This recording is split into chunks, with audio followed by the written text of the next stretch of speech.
Give it up for Enzo, everyone. All right, streets of St. Charles, where you have to park in the streets of St. Peter's, because we don't have enough garages here. Oh, it's messed up. It was weird. Coming in for the first show, that door there, this guy was holding the door open, and he was on his phone, so I didn't say anything. I just walked right by him, and he goes, "You're welcome." I go, "Sorry, I'm deaf." He goes, "Oh, my bad." I go, "It's okay." We both walk away like idiots. I don't know what it means. He looked back. I was like, "Don't stare, I'm blind too." So, yeah, it was weird. Good to be back in St. Charles. I live in this town, actually, so my tour is 10 minutes from my home. Great. Last week I was in Cape Girardeau. Yeah. This lady came up to me before the show, and she's like, "Oh, Rob Durham, wait, I thought you was going to be the puppet guy." Like, "You mean Jeff Dunham?" "Yeah." I was like, "No, Durham, not Dunham." She's like, "Oh, that's close. Are you related?" That's not how names work. Also, I don't think Jeff Dunham's doing the Poplar Bluff, Cape Girardeau Elks Lodge, so get out of my restroom, ma'am. Turning into a grumpy old man myself. Fashion trends, I'm making fun of them. People are getting jewelry soldered onto their bodies. Anklets, bracelets. I saw a girl with a necklace soldered on her neck. Like, that's cute when you're 21, but if this is the Midwest, you're gonna get bigger. Right? By the time she's 50, she's gonna look like one of those endangered sea turtles with a plastic six-pack around her neck. I'll get some wire cutters, we'll clip it off, we'll film a TikTok, it'll be great. That's the other trend too that's come back with women is cat eyes for their makeup.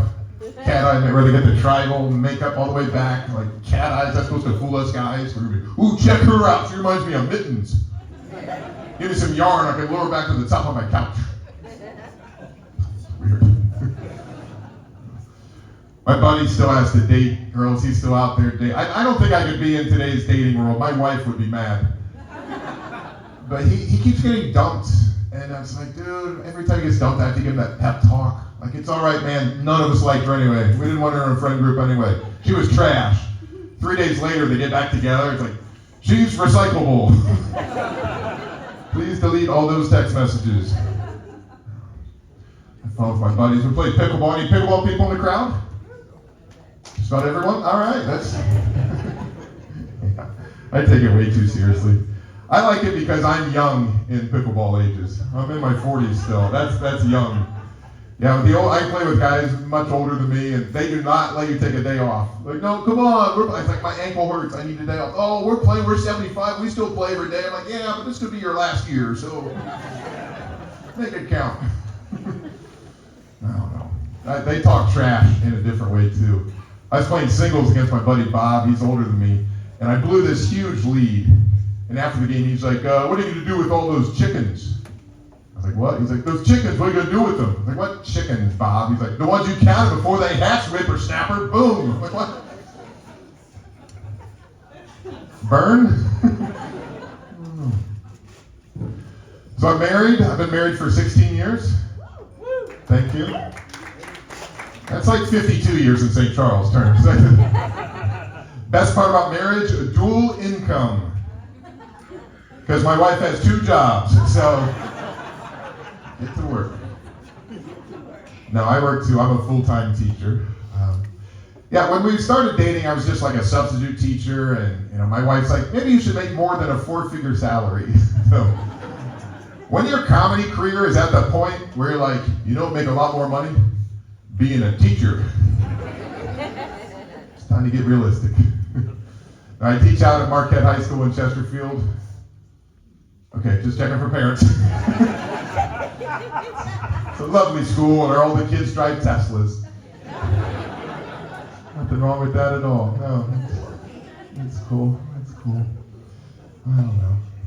I have seniors this year. I teach language arts, and they're so excited to graduate. They're already planning their senior pranks and all this stuff they're going to do. Like, Durham, Susan's warm next week, Barefoot Friday. You in Barefoot Friday? Like, no, I'm not in. I don't want to be part of Ringworm Monday. Put your shoes on. These floors are disgusting. Every time there's a school dance, they take Monday off called a skip day. It's like, it's not skip day when mommy calls you with a note. What? Go home and watch Ferris Bueller. Who's that? I hate you. Ferris worked for those days off. I was like, seriously, why do you guys need Monday off every time there's a dance? Like, oh, you know, Durham, you got to party like a pro. The kids, we're not supposed to talk about drinking, but yet again, here we are. Partying like a pros, not drinking Saturday, recovering Sunday, taking Monday off, and strolling in Tuesday at noon. Partying like a pros, doing a comedy show on a school night, doing 3 shots with the crowd afterwards, and showing up at 7 a.m. the next morning, putting up your crap. Thank you. They infuriate me. They do. People always ask, like, can the kids do cursive still? Can they read and write cursive? I give them a little trouble. Can they write cursive? Guys, they can't even print, all right? So no, calligraphy's not in the curriculum anymore. They can type 105 words a minute and hack in your email, but no, handwriting no longer important. No longer important for them. It's ridiculous. They lie too, constantly. And something since COVID, parents believe their teenagers more than they believe us teachers now. I don't know what happened. I had a kid cuss me out. We brought his mom in to the office, and she didn't believe me. She's like, no, I've never heard my son use that language. He does not speak like that. Nope. He only uses the Lord's name when he's spreading the good word. Okay, sure. 2 weeks later, that same kid got arrested for stealing a car. Yeah. Like, wonder what he said then. What words came out of his mouth then? Oh, fiddlesticks, they got me. And I wanted to call that mom back so bad. So I did. I was like, now when your son stole that car, did Jesus take the wheel? Just wondering. I got in a little trouble myself. I called a kid OCD. Not supposed to do that anymore. What? And he's like, the principal's like, Ron, he's a perfectionist. Just call him a perfectionist. That's what he is. All right, fine. But I'm also petty, so I had to get even with this OCD kid. I'm sorry, perfectionist.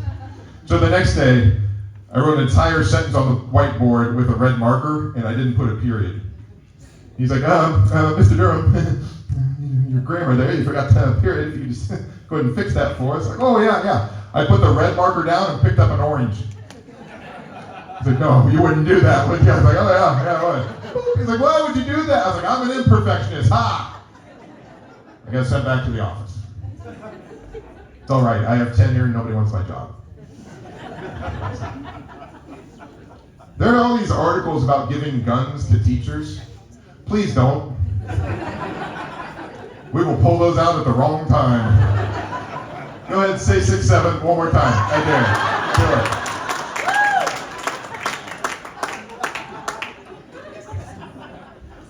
it. Plus, we lose our keys like 3 times a week. I should be walking around my building like, now where did I leave that Glock? It is somewhere. Oh, well. Conferences are always a waste of time, too.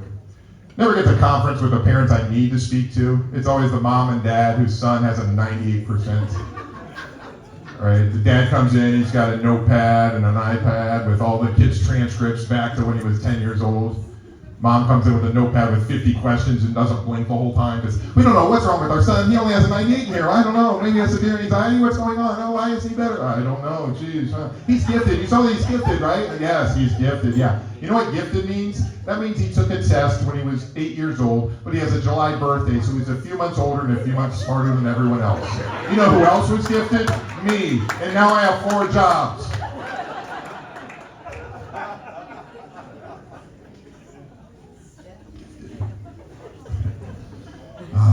They had so many new issues that we never had. Fear of missing out, FOMO, where they scroll through Instagram and see their friends did something, they weren't invited.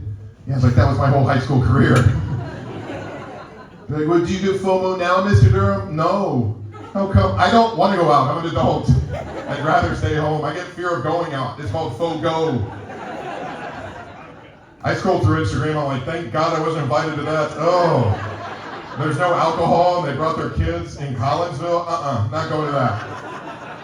No, thank you.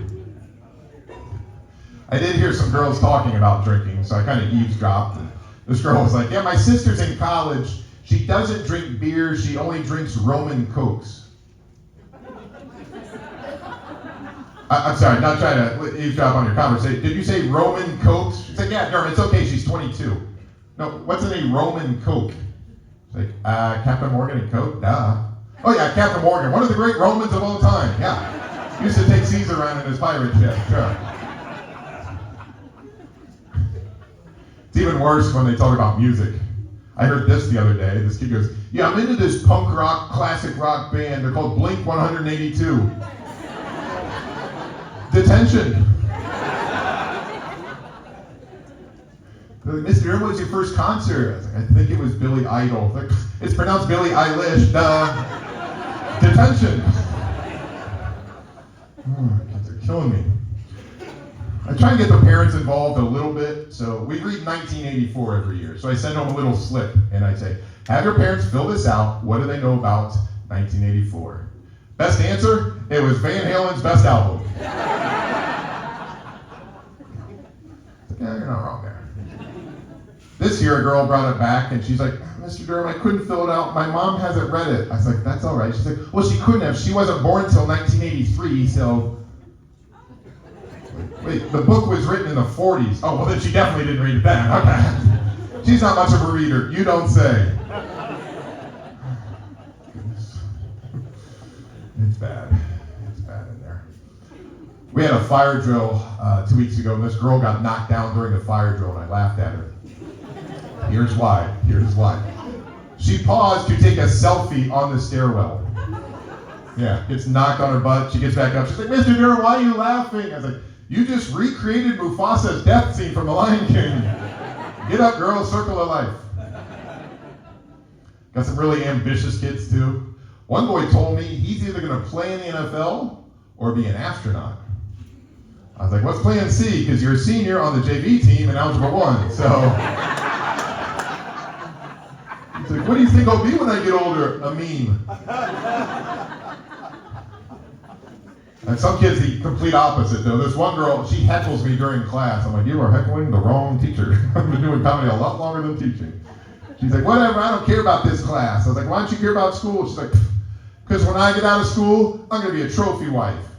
I was like, well, nobody's going to marry a participation trophy. So I high-fived the whole front row. It was beautiful. It was a beautiful moment.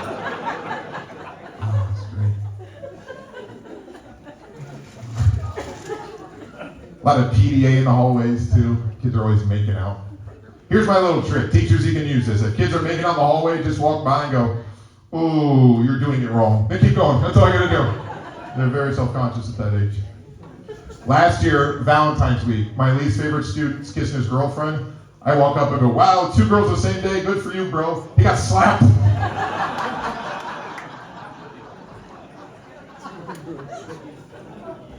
Sometimes I go home knowing I made a difference in a child's life. So grade cards come out in 2 weeks. So this happens every time grade cards come out. I have parents who will email me pretending to be their student. They will email me from the student's account. And I can always tell because the grammar is dramatically better. I get these very intricate emails. Dearest Mr. Durham, with less than a fortnight left in the semester, I have a D-. I'd like to raise to an A by Thursday. Please send home extra work. Sincerely yours, Brian. It's like, wow, Brian's come a long way since his last email. Yo, what my grade? Well, maybe he wrote this. Once it just showed up, he's been asleep in the back row for 10 minutes. So I write back now. Like, dear Brian, I'll try and take it easy on you. I know you say when you do poorly, your parents beat you. Send. I'm also the boys' head golf coach. I don't golf much at all, but quit crying, make a putt. That's my golfing. That's how I do it. Now, the weirdest thing about coaching golf is I have to take CPR training every year. Like, look, if little Kyle can't make it 3 holes without cardiac arrest, I don't want him on the spot anyway. I'm not giving mouth to mouth this little peach fuzz. It's really weird. No, thank you. Thank you. We have tryouts in spring. It's a spring sport, so our tryouts are actually in February. Yeah, that in Missouri. Great weather for that.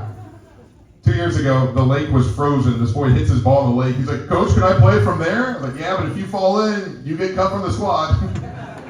He was not on the roster that year. He's not on the roster.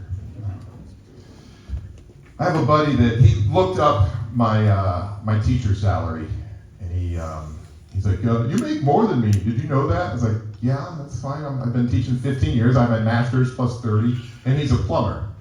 I was like, so what's your problem? He's like, I don't know. I just think teachers are overpaid. I was like, oh, please go on. He's like, no, like, you should be paid based on how students do on tests. I was like, well, I hope I never get your kids. He's like, no, like, there should be, like, incentives you gotta hit. Like, I have to hit goals, incentives, work all these extra hours. Like, all right, how much do I get paid extra for staying an hour after school to play chess with a boy with autism that has no friends? How much do I get paid extra for helping a girl write a letter to her family that has different beliefs than her, saying that she still loves them and she hopes they still love her? How much do I get paid for finding a random kid crying in the hallway and talking him out of suicide? You're a plumber, I'm a teacher, we both do a lot of stuff. Mine's a lot more important.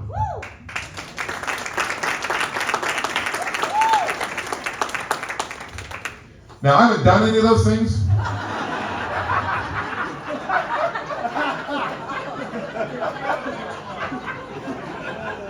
But if I had. No, those are all very common. That kid beats me in chess every week. He's amazing. He's amazing. Oh, my students called me old the other day. I'm like, I'm 48, I'm not that old. Like, 48? Oh my God. Were you born in the 80s? No, future astronaut, I wasn't. Like, well, you like listen to Dave Matthews Band? Yeah, I do. Like, you get confused by technology and stuff? It's like, oh yeah, kids, I'm really dumb. But look what I did. I replaced the digital clock with one with hands. What time is it now, my little nerdlings? Those are Roman numerals. You have no idea when the bell's gonna ring. It's quarter till X. Tomorrow, I unplug the pencil sharpener. You have to use that thing on the wall to crank. Good luck. This kid for 2 minutes. It's not sharpening, Mr. Durham. Turn it the other way. Oh. It's still not sharpening. That's mechanical pencil. Doing my best. This will be fun. Before I get out of here, let me do a quick commercial about one of my other careers. I'm also an author. I've written a few books. I think I'm down to 4 I have over there. The first one's called Don't Wear Shorts on Stage. It's everything from getting into your first open mic and stand-up comedy to touring the streets of St. Charles. All the secrets are in here. Also got another one if you go on all-inclusive vacations. My wife and I like to do those, so we don't have kids. That's the key to our marriage. This one's called Don't Do Shots with Strangers, which I learned the hard way. A guy in Toronto drank me out of the bar, and it was a swim-up bar, so. And then I got another one called Somebody Else's Sky. It's about a guy that likes pickleball and bourbon. So it's a romantic comedy. It's pretty fun. So check those out. I'll sign them with the same signature I use for hall passes. And all the proceeds go to me. Oh, I'm glad you're out on date night. It can be tricky dating around the holidays. Here's a little story. I was back in my 20s. I was dating this girl for 3 weeks. We're together. And she made me go to her relative's house for the big family Thanksgiving. I was like, I don't want to go. She was like, no, just go. It'll be fine.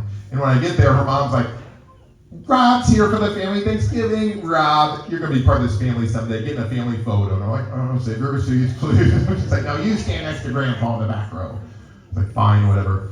So I'm next to this man that's like 104 years old, and he doesn't know me, but he can tell what I'm thinking. Because right before they snap the Thanksgiving photo, he goes, son, what do you think the odds are either of us will still be here by Christmas?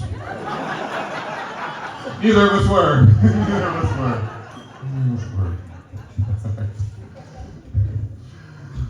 Guess here's a little game I've discovered. Whether you live with a roommate, a spouse, boyfriend, girlfriend, at some point during your time together, you will play a game called How Long Are They Gonna Leave That There? You're familiar with this? Yes.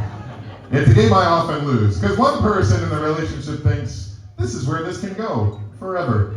And the other person wonders, how long are they really going to leave that there? Did you guys want something? I almost won this game once. Yeah. We were coming back from a dinner. We both had black coats on, and we threw them over that recliner that nobody uses in the corner of the living room where it's dark.